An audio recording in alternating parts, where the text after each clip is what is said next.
والصلاة والسلام على رسول الله أشهد أن لا إله إلا الله وحده لا شريك له وأشهد أن محمدا عبده ورسوله وبعد.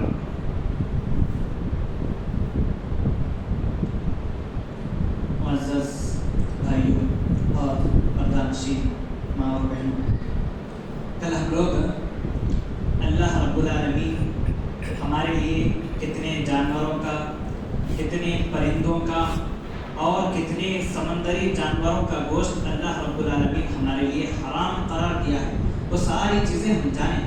اس میں سے ایک چیز اچانک کل چھوٹ گئی، وہ یہ اللہ رب العالمین فرماتا ہے کہ کچھ جانوروں کے نام ہم جانے کہ یہ نہیں کھانا، یہ نہیں کھانا۔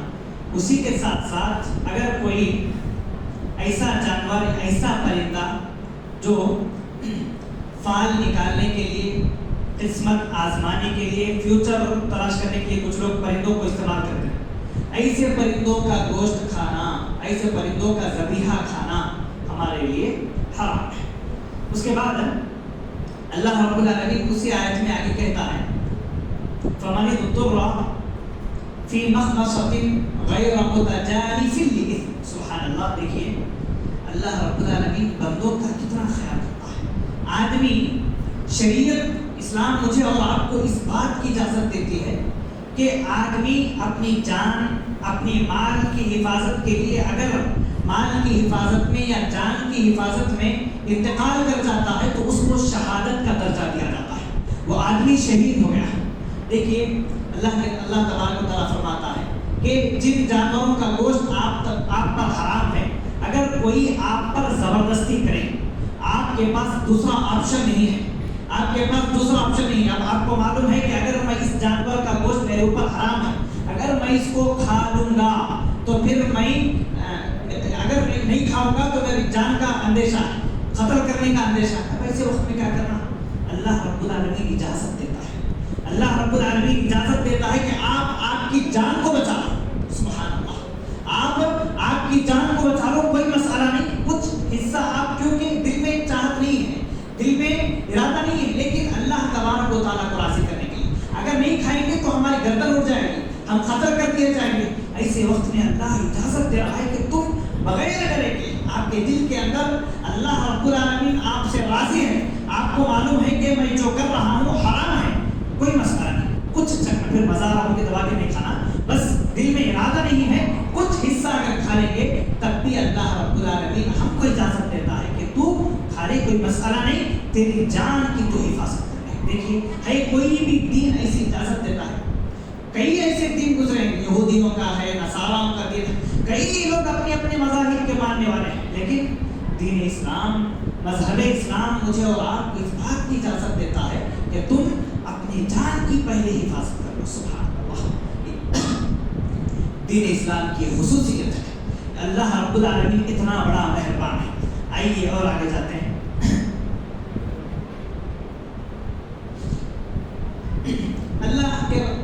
اللہ تبارک و تعالیٰ فرماتا ہے، نبی سے پوچھا گیا یسألونک ماذا احل لهم، اچھا بتاؤ، آپ تو یہاں تک بتائے کہ یہ جانور حرام، یہ حرام، یہ حرام، یہ نہیں کھانا، بولے اچھا کن کن چیزوں کو کھانا، کن کن پرندوں کو کھانا، کن کن جانوروں کا گوشت کھانا، ذرا بتاؤ۔ یسألونک ماذا احل لهم، فوراً اللہ تبارک و تعالیٰ نے کہا قل، اے نبی اب کہہ دو، احل لکم الطیبات، دنیا کے اندر، زمین کے اوپر جتنے بھی پاکیزہ چیزیں ہیں ان کا وہ تمام کے تمام آپ کے اوپر حلال ہیں۔ دیکھیے جو حرام ہیں، جو ناجائز ہیں، جو نہیں کھانا، ہاتھوں میں گن سکتے ہو، ویڈیو میں 10 یا 12 رہتے ہوتا، اس سے زیادہ نہیں رہتے۔ اس کے علاوہ جتنے ہیں، جو بھی پاکیزہ چیزیں ہیں، وہ تمام کے تمام اللہ رب العالمین میرے اور آپ کے لیے حلال قرار دیا ہے۔ ہم بغیر جھجک کے، بغیر کسی پریشانی کے، بغیر کسی کے سوال کیے کہ جو چیز پاکیزہ ہے، جو چیز حلال ہے، ہم کو معلوم ہے، فوراً اس کو استعمال کر سکتے ہیں، اس کو کھا سکتے ہیں۔ اب آگے چلیے، کتے کی بات آتی ہے۔ کتا یقیناً تمام کو معلوم ہے کہ حرام ہے۔ اللہ کے نبی نے فرمایا جس گھر کے اندر کتا ہے اس گھر کے اندر رحمت کے فرشتے ہرگز نہیں آتے۔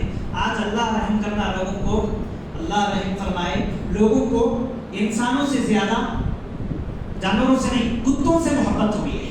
جانوروں سے محبت کرنے والے بہت کم لوگ ہیں، لیکن انسان آپس میں انسان سے محبت کرنے کے بجائے کتوں سے زیادہ محبت کرنے والا ہو گیا ہے۔ ایسے گھروں میں اللہ تبارک و تعالیٰ کی رحمت کے فرشتے کہاں سے آتے ہیں؟ اچھا، اب کتا استعمال کہاں پر کرنا؟ کبھی کبھی کچھ کتے ایسے ہیں جو پالتو کتے ہوتے ہیں، اگر ان کتوں کو اللہ قرآن کے اندر کہتا ہے کہ علم اگر سکھایا جائے گا، ٹریننگ دیتے نا، کچھ کتوں کو ٹریننگ دے کے آپ ایسا کرنا، شکار کرنے کے لیے ٹریننگ دلاتے کتوں کو، اگر ایسے کتوں کو علم اگر دیا جائے تو کتا محترم ہو گیا۔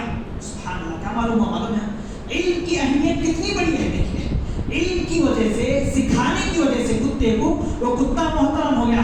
اب وہ کتے کو اگر ہم بسم اللہ بول کر اگر چھوڑیں گے شکار کرنے کے لیے، بسم اللہ بول کر چھوڑیں گے، وہ کتا شکار کر کے لا کر دے تو پھر یقیناً آرام کے ساتھ اس کو کھا سکتے ہیں۔ کیوں؟ کس لیے چھوڑ رہے ہیں؟ بسم اللہ بول کر چھوڑ رہے ہیں، اور کتے کو علم سکھایا گیا۔ حالانکہ کتا ایسی چیز ہے، اللہ کے نبی نے فرمایا اذا ولغ الکلب، اگر کوئی کتا آپ فی اناء احدکم، تمہارے برتنوں میں سے کسی ایک برتن میں منہ ڈالے یا چکے زبان لگائے، اس کو کیا کرنا؟ 7 مرتبہ دھونے کا حکم ہے۔ مسلم کی حدیث میں تو یہاں تک ہے یا تو پہلے یا تو آخر میں مٹی سے دھویا جائے، اس سے مٹی سے دھونے کا حکم دیا گیا ہے۔ ایسا کتا، اس کتے کو اگر ہم علم سکھائیں گے یعنی کچھ ٹریننگ دیں گے تو کتا اگر شکار کر کے کسی چیز کو لا کر دیتا ہے تو ہمارے لیے وہ شکار کھانا حلال ہے، حرام نہیں ہے۔ کچھ بھی شکاری کے لیے کیا ہے، کتے پالتے ہیں، شکار کرنے کے لیے کتے پالنا حلال ہے۔ اب کن کن چیزوں کے لیے کتے پالنا اللہ کے نبی نے فرمایا؟ اگر جب کتے کو چھوڑتے نا، اس میں بھی شرط بتایا اللہ کے نبی صلی اللہ علیہ وسلم، جب کتے کو چھوڑو تو شکار کرنے کے لیے بسم اللہ بولو، ساتھ میں کتوں کے ساتھ دوسرے کتے نہیں رہنا، ایک ہی کتا رہنا۔ وہ ایک ہی کتا شکار کر کے لا کے دیا تب اس کا گوشت ہم کیا ہے کھا سکتے ہیں، اس کے ساتھ کوئی اور کتا نہیں ہونا چاہیے۔ جب کتا شکار کرتا ہے تو قتل کر اس شکاری کو نہیں کھانا، ایسا اگر کھا لیا تو پھر وہ گوشت اس کا جانور نہیں کھا سکتے ہم۔ کوئی بھی پرندہ کچھ بھی لا کر دے، شکار کرنے کے بعد سیدھا لا کے دے تبھی کھانا۔ شکار کر کے اگر قتل کے کھائے، اس کا گوشت نکال کے دے دے کتا، تو پھر اس کا کھانا حرام ہے، کیونکہ کتا کسی بھی چیز میں اگر منہ ڈال دے تو ہمارے لیے حرام ہے۔ دیکھیے کتا جب علم سیکھتا ہے تو اتنی اس کی قدر ہے۔ اب تھوڑا غور کریں، جس محفل میں ہم لوگ بیٹھے ہوئے ہیں، سلام پھرتے فوراً بھاگ جاتے ہیں۔ کتے کو اتنا بڑا مقام جب مل گیا کہ علم سیکھنے کے بعد، اس کو علم سکھانے کے بعد وہ شکار کر کے لا کے دیتا ہے تو کتا محترم ہو گیا۔ لوگوں کو اللہ تبارک و تعالیٰ اتنا اچھا موقع دیا ہے، 20 منٹ زیادہ سے زیادہ، 15 منٹ زیادہ سے زیادہ 20 منٹ کا وقت ہے، علم سیکھنے کا بہترین موقع ہے۔ لوگوں کو ان کے کانوں پر سے جوش نہیں رکھتے، سلام پھرے کب گھر کو جانا، کب گھر کو جانا، فوراً سارے نکل جاتے ہیں۔ اس سے پہلے بھی میں بولا تھا، جس محفل میں ہم بیٹھے ہیں، قرآن و حدیث کے حلقے میں اگر ہم بیٹھیں گے، شروع سے لے کر آخر تک اگر مکمل پورا سنیں گے تو کیا ثواب ہے؟ جی بولا تھا حج کے برابر ثواب ہے۔ کون سے دین میں ہے جی، کون سے مذہب میں؟ دین اسلام اللہ رب العالمین اتنا آسان دین ہے، لوگوں نیکیاں لوٹ لو ہو رہا ہے۔ اللہ تبارک و تعالیٰ اتنا اچھا موقع دے رہا ہے، اتنا اچھا آفر دے رہا ہے، اس کو ٹکرائے، کب گھر کو جانا، کب ختم کرتے ہیں، سارا فون نکالتے بہت اچھا کرتے ہیں، یعنی تو ہزار اگر گھر میں کوئی سو جاتا ہے۔ سنیں گے غور سے پورا تو پھر ایک حج کے برابر ثواب کوئی اور دین میں نہیں آتا، کوئی اور مذہب میں نہیں آتا۔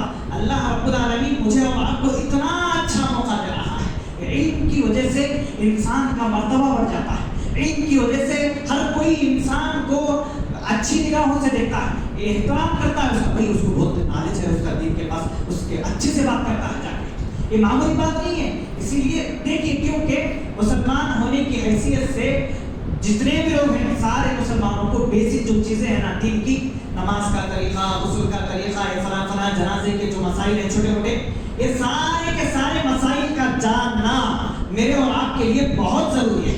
کیونکہ قرآن مجید کے اندر جو آیات ہیں 6000 چلر آیتیں ہیں، اب ان میں سے صرف 700 آیتیں ایسی ہیں جو مسائل والے آیتیں ہیں، یعنی نماز کے مسائل، فلاں مسائل والی آیتیں صرف 700 ہیں۔ اس کے علاوہ جتنے بھی آیتیں ہیں وہ ساری کی ساری آیتوں میں قصے ہیں، قصے اللہ رب العالمین نے بیان کیا ہے۔ موسیٰ کا قصہ، جتنے پیغمبر ہیں، وہ پیغمبر جتنے بھی لوگ ہیں اللہ رب العالمین کے مقرر بندے، ان کے قصوں کو اللہ رب العالمین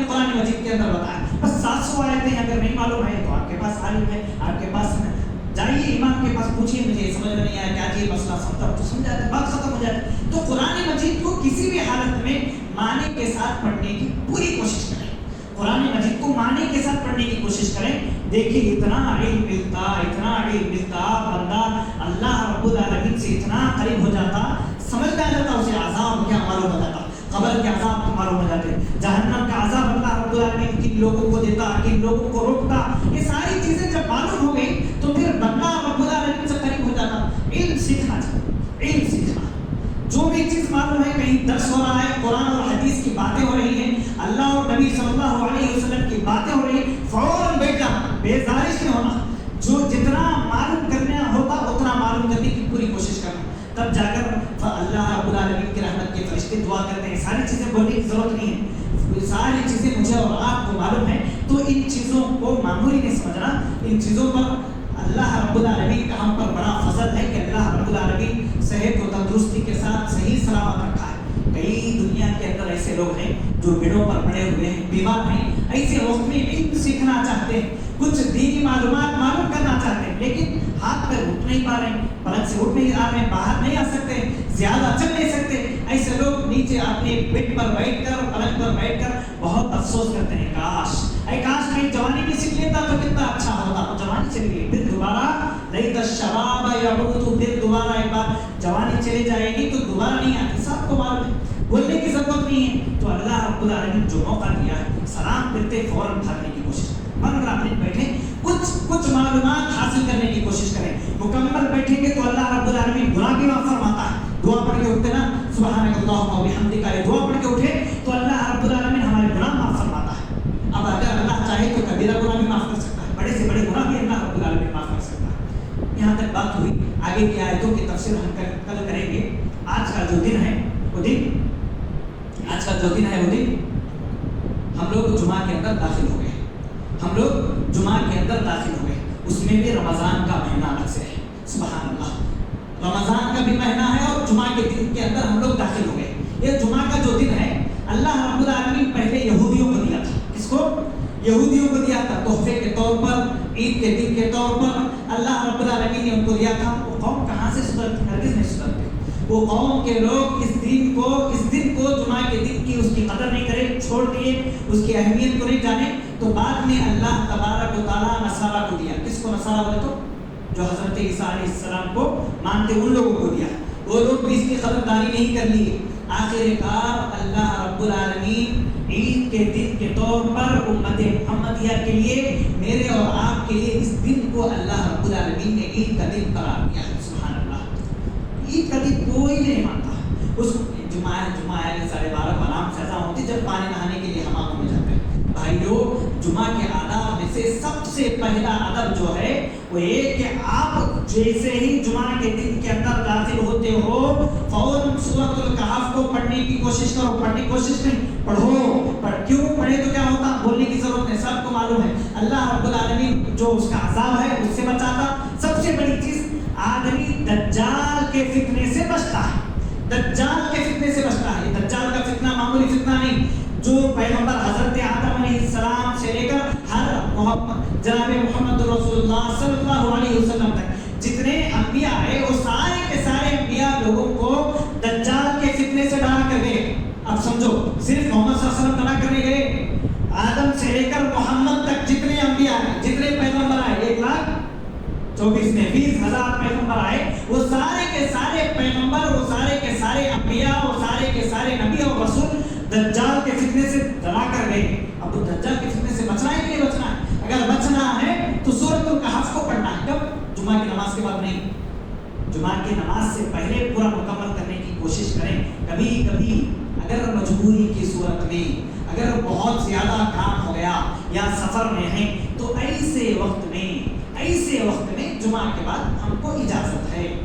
دوسری چیز، جمعہ کے دن غسل کرنا واجب ہے، سنت کا نہیں، ضروری ہے، کرنا چاہیے. شیخ صالح العثیمین رحمہ اللہ سعودی عرب کے بہت بڑے عالم مفسر، قرآن جو ہے نا اس کا ترجمہ عربی میں کئی جلدوں کے اندر لکھے. وہ کہتے ہیں جیسے ہی میں یہ حدیث پڑھا کہ اللہ کے نبی صلی اللہ علیہ وسلم کہتے ہیں کہ جمعہ کے دن غسل کرنا ضروری ہے، تو میں اس دن سے لے کر میری جب تک زندہ تھا اس وقت تک اب تک یعنی آخری وقت تک لکھتے ہیں کہ میں کسی بھی دن سفر میں ہو حضر میں ہو کبھی بھی غسل کرنا نہیں چھوڑا. اللہ کے نبی حدیث کے اندر کہتے ہیں کہ بالوں کو اچھا رگڑ کر نہایا کرو. مطلب کیا؟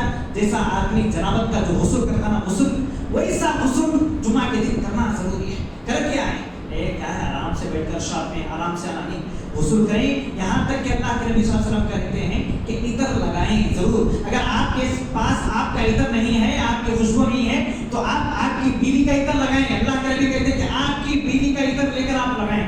معلوم کیا ہوا کہ عورتیں بھی خوشبو لگا سکتے ہیں لیکن چار دیواری کے اندر ہی اپنے گھر کے اندر ہی. اس سے باہر نکل کر وہ لوگ خوشبو کی چیزیں استعمال نہیں کر سکتے. اللہ کے نبی یہاں تک نے کہا کہ مردوں کا جو عطر ہوتا ہے اس کے اندر کلر کم ہوتا ہے خوشبو زیادہ ہوتی ہے. اور عورتوں کا جو عطر ہوتا ہے کلر زیادہ ہوتا ہے اور خوشبو جو ہوتی ہے وہ کم ہوتی ہے. اسی لیے اللہ کے نبی کے زمانے میں وہ کچھ انبر ہوتا نا اس کو زیادہ استعمال کیا کرتے تھے اللہ کے نبی صلی اللہ علیہ وسلم کے زمانے میں. تو معلوم یہ ہوا کہ خواتین بھی خوشبو لگا سکتی ہیں لیکن گھر کے اندر گھر سے باہر نکلے تو خوشبو کی چیزیں لگانا ان کے لیے منع ہے. تیسری چیز جمعہ میں خطبہ شروع ہونے کے بعد آنا ہے. جمعہ کے آداب میں سے نہیں خطبہ شروع ہونے کے بعد آنا. خطبہ شروع ہونے سے پہلے آنا یہ جمعہ کے آداب میں سے ایک بہت بڑا آداب ہے. خطبہ شروع ہونے کے بعد آج کیا فائدہ نہیں آ کر خالی وہ ظہر کی نماز کا برابر جو ثواب ہے وہ بھی ملتا چلے جانا ہوتا.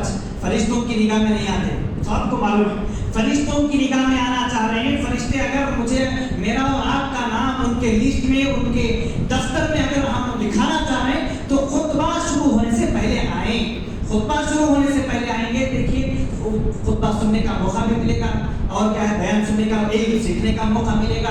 کچھ نئی باتیں معلوم ہوگی. اگر پرانی بات ہے تو چارجنگ ہو جاتی. کب کی سنے سو بات رہتی بھول کر رہتے ہیں پہلے سنا تھا یہ باتیں نا معلوم ہے نہیں کم از کم اب تو عمل کریں گے. کبھی نہ کبھی سنے سو بات بار اگر سنیں گے ایک نہ ایک دن وہی بات انسان کو سیدھے راستے پر لانے کے لیے کافی ہو جاتی. ہوتی نہیں ہوتی ایک بولے سو بات آپ نہیں بیٹھنا ایک بات بار ہمارے کان کے اندر پڑ گئی تو وہی بات انسان کو سیدھے راستے پر لانے کے لیے کافی ہو جاتی ہے.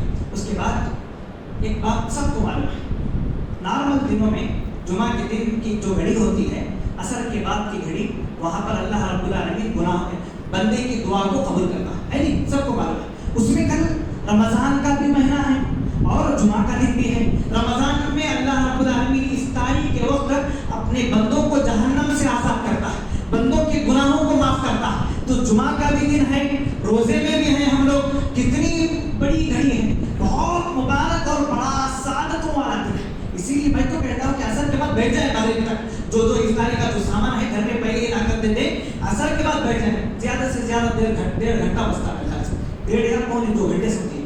کچھ دیر قرآن پڑھیے عصر کے فوری بعد دعا کیجیے اور آخر میں مغرب کے آخری وقت میں افطاری کے وقت میں دعا کریں. دیکھیے اللہ رب العالمین دعا بھی قبول کرتا. اگر ہو سکے تو اللہ رب العالمین ہمارا بھی شمار ان لوگوں میں کرے گا کر سکے گا جن کو اللہ رب العالمین جہنم سے بندوں کو آزاد کرتا جہنم سے بندوں کو آزاد کر سکتا. ہو سکتا ہے دعا کریں تو اللہ رب العالمین ہمارا بھی لسٹ میں نام لکھتے ہیں فرشتوں کل آج ان کے دن ان کو بھی آپ جہنم سے آزاد کر دو. ہو سکتا ہے کوئی بھی بڑی بات نہیں ہے. اس لیے ہمیں چاہیے کل کے دن کو غنیمت سمجھیں اور کل کا دن جو مانگنا ہے جو پوچھنا ہے اللہ کیونکہ رمضان کا بھی مہینہ ہے جمعہ کا بھی دن ہے. دو مبارک گھڑیاں دو مبارک چیزیں ایک ساتھ جمع ہوئی ہیں. تو مجھے اور آپ کو چاہیے کہ ہم کل کے دن کو مبارک والا دن سمجھ کر رب العالمین سے خوب دعائیں کریں اور خوب رب العالمین سے مانگنے کی کوشش کریں. ہمارے جو گناہ ہیں رب کے سامنے رکھیں. یقیناً اللہ تبارک و تعالی ہمارے گناہوں کو معاف کرنے والا ہے. رب العالمین سے دعا ہے الہ العالمین ہم تمام کو حسن عمل کی توفیق عطا فرما. ہم جو یہاں پر بیٹھ کر کہنے والے کو کہنے سے زیادہ سننے والے کو تمام باتوں پر سننے سے زیادہ عمل کی توفیق عطا فرما. آمین وآخر دعوانا الحمدللہ رب العالمین. سبحانك اللهم وبحمدك أشهد أن لا إله إلا أنت أستغفرك وأتوب إليك.